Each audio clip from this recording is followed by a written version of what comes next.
For those who's got their bobblehead stopped talking, or who received a bobblehead which should talk but he doesn't, I have a Timmy bobblehead which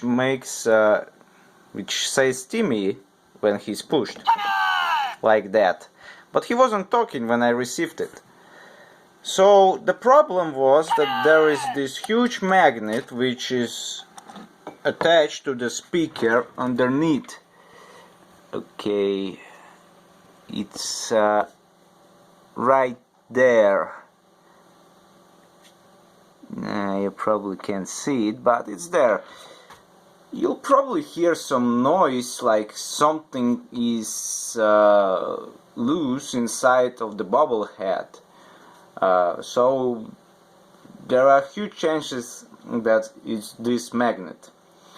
So in order to fix the bobblehead, you just need to put this